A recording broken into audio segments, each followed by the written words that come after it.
है, पृथ्वी कांप रही है।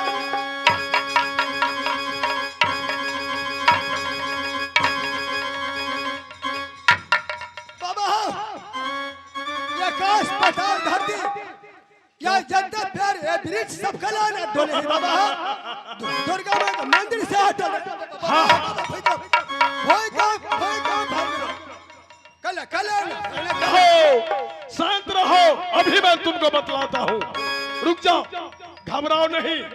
जब बाबा धर्मराज है तुम्हारे सामने, फिर किस बात का गम है? धरती कब है? ये क्या देख रहा?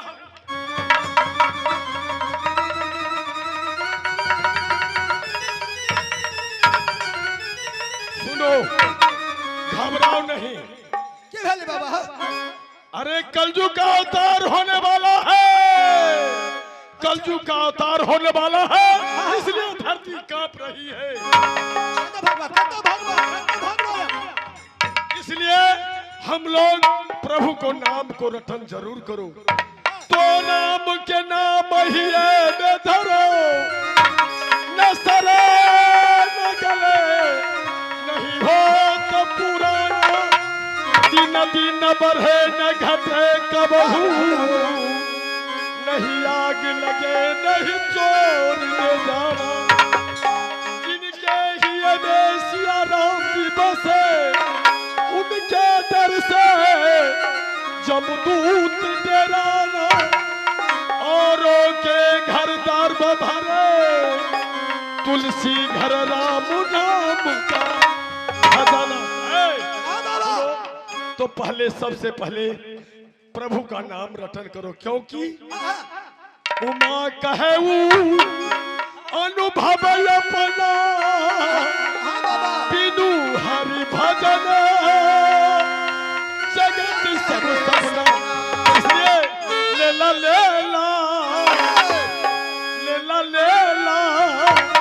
लेला लेला प्रभु नाम भैया, लेला लेला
होने वाला है।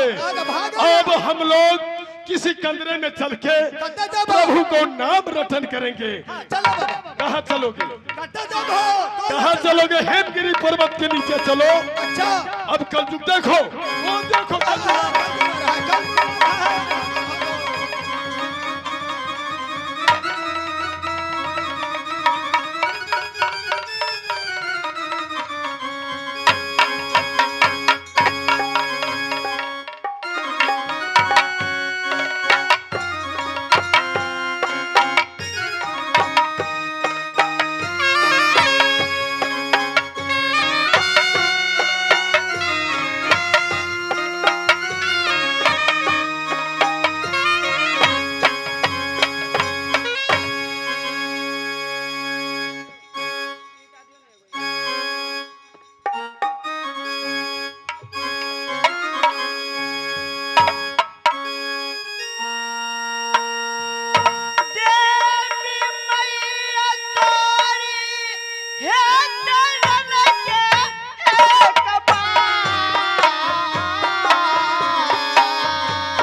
ससुरा के पाई के मोहो बाग नगरी ये सासू के पाई ये तेरा जाचरे ये सासू ये पाई ये साथी ये डोला ये सासू न पाई फूला ये सारा बसा पाई सुंदरा दुल्हवा के दीदी पातिया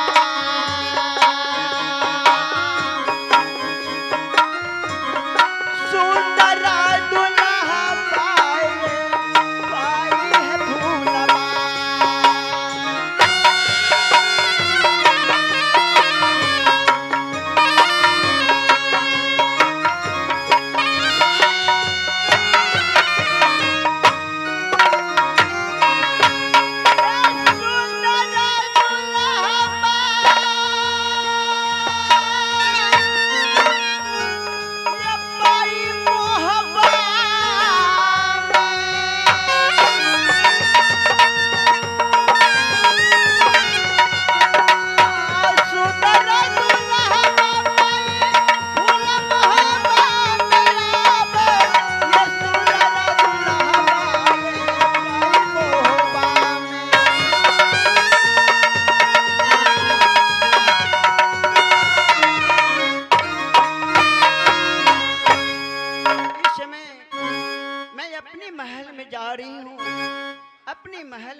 पोखरिया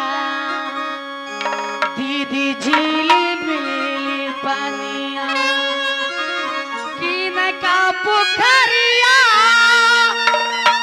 गंगू बजे समार कीन का पोखरिया रे राहु रे मछरिया अराबन पापी दीदी के बाबा कौन के पापी किया जाल क्यों खिराती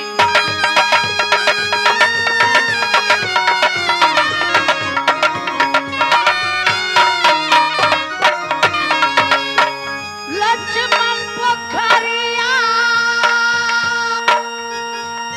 के झीली मिली पानिया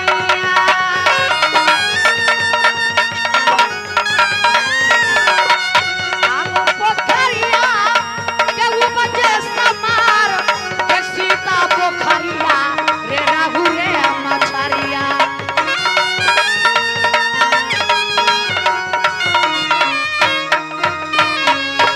लक्ष्मण पोखरिया दीदी झीली मिली पनिया राम पोखरिया गऊ बजे समार ग सीता पोखरिया रे राहु रे मछरिया आ कोने के पापी दीदी जल क्यों खिला रावण पापी के जल क्यों खिला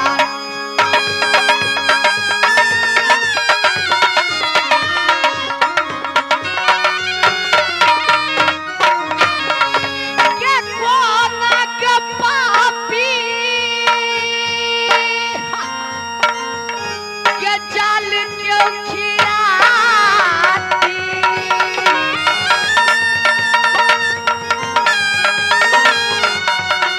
दीदी सुनेगी हमारी के बात के कोना के पापी के जाल क्यों खिराती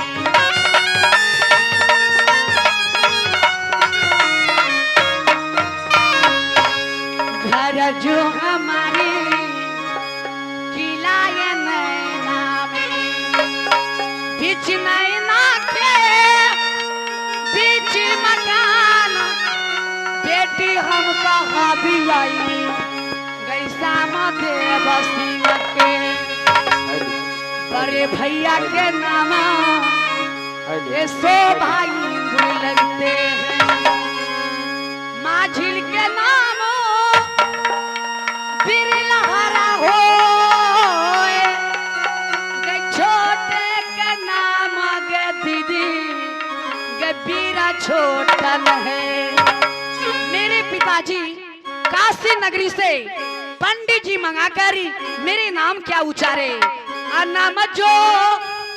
हमारी दीदी लगती सोना के सुगमा नाम जो हमारी के सती सोना है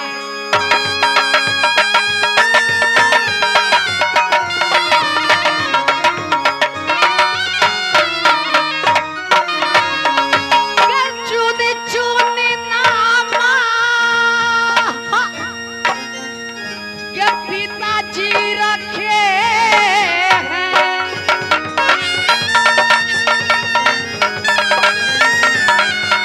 दीदी सुनेगी हमारी के बात के चुनी चुनी नाम के पिताजी रखे हैं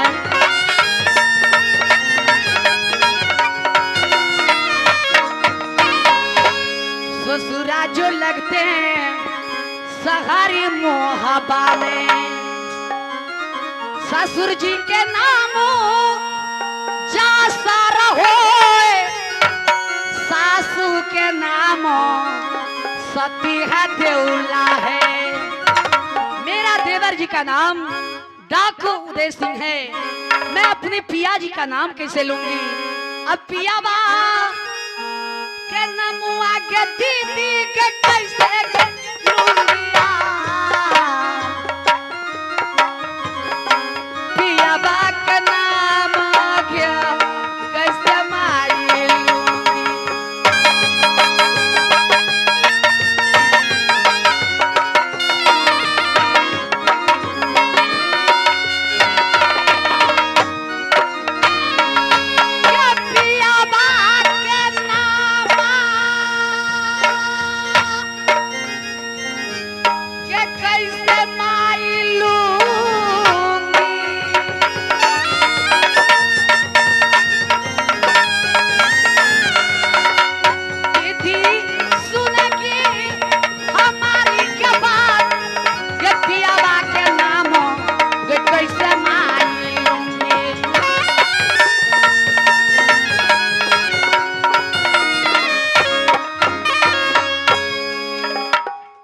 समय ये आ गया हमारे पुरस्कार के दौर में हमारी बेचन यादव जी, बेचन यादव जी, इनकी तरफ से 21 रुपया का नवाजा है। हमारी बेचन यादव जी का पान दुकान है, जिन भाई को खाना हो पान हमारे बेचन यादव जी में आप खा सकते हैं। हे माँ दुर्गा, हे माँ शारदे, गसेरा में समय आगे मैया सेरा में समय आगे इसी दाता के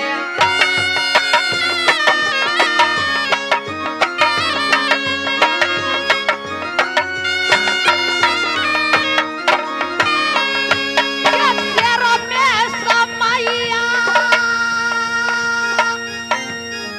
गदे ना इसी दाता के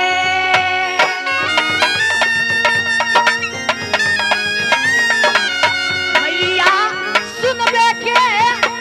जगत तारनी के मार गसेरा में समय आगे देना गे बेचन जी के।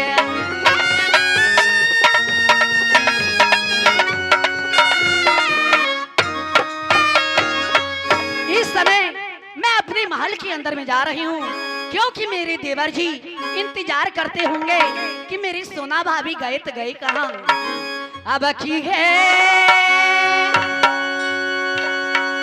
जालती साई चलियो बगिरिया गैया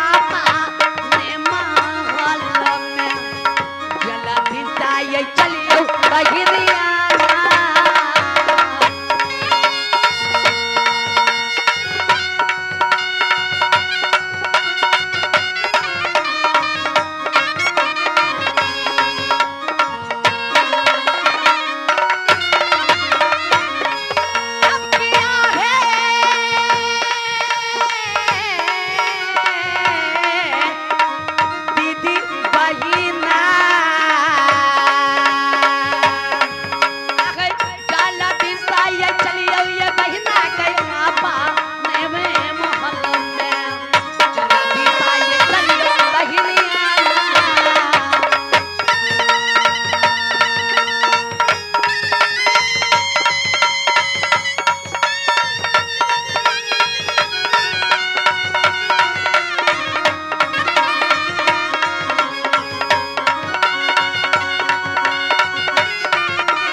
मन फूल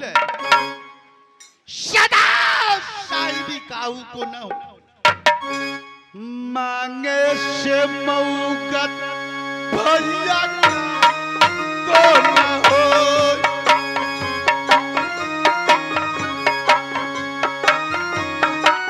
मांगे से मौकत काहू को न हुआ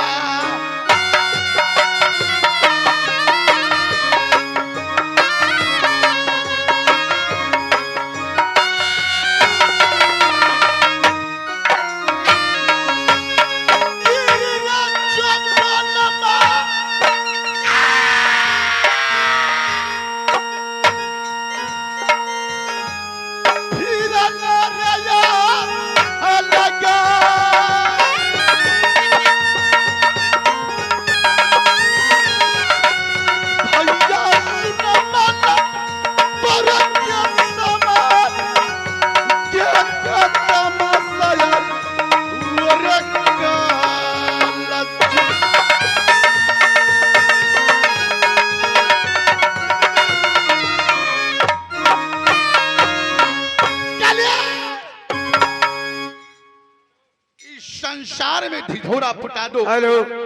हेलो इस संसार में क्या है भैया जी? रे तेरे दया पर गया द्वापर अच्छा रया के रे परी बात कल झुके नाम जपेगा रे दुनिया अब कल झुके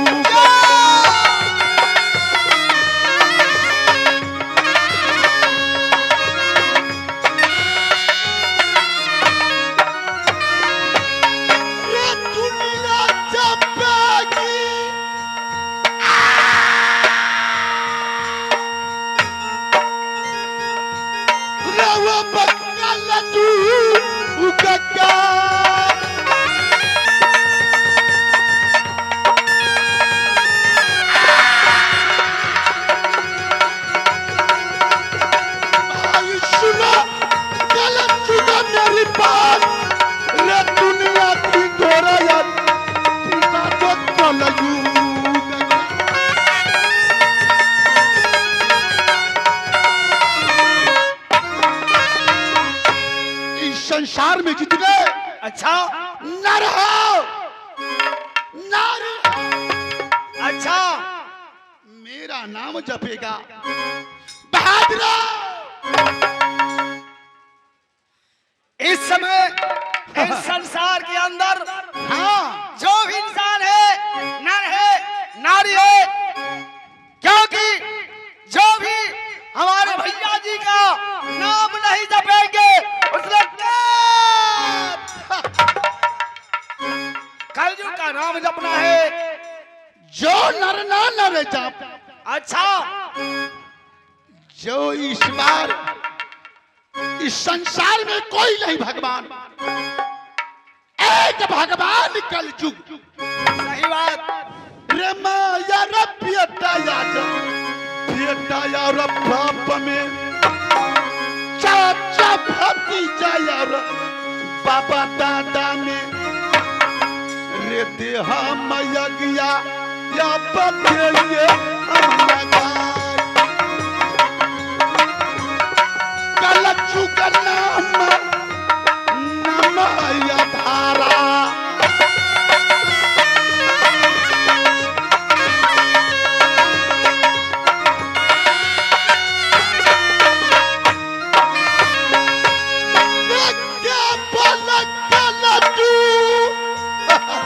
बोलेंगे दुनिया जपेगा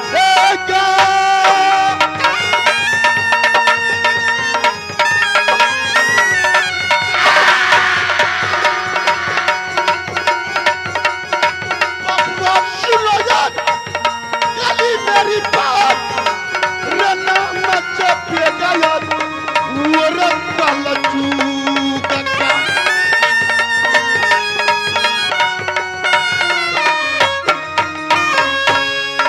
बता सकते हो इस संसार में कौन ऐसा शख्स मेरे नाम को जपन नहीं कर सकता है हाँ भैया जी मैं पत्रा में देख लेता हूँ इस संसार के अंदर कौन ऐसा धर्मात्मा है जो हमारे भैया का नाम नहीं जपता है कौन मैं देख लेता हूँ पत्रा के अंदर जल्द देखेगा भैया जी नीलगिरी पर्वत के ऊपर एक कंदरा के नीचे एक धर्मराज है जो राम नाम का नीलगिरी पर्वत के नीचे कंदरा के नीचे एक राम नाम का कंदरा रतन के नीचे संत भगवान को जपन करता है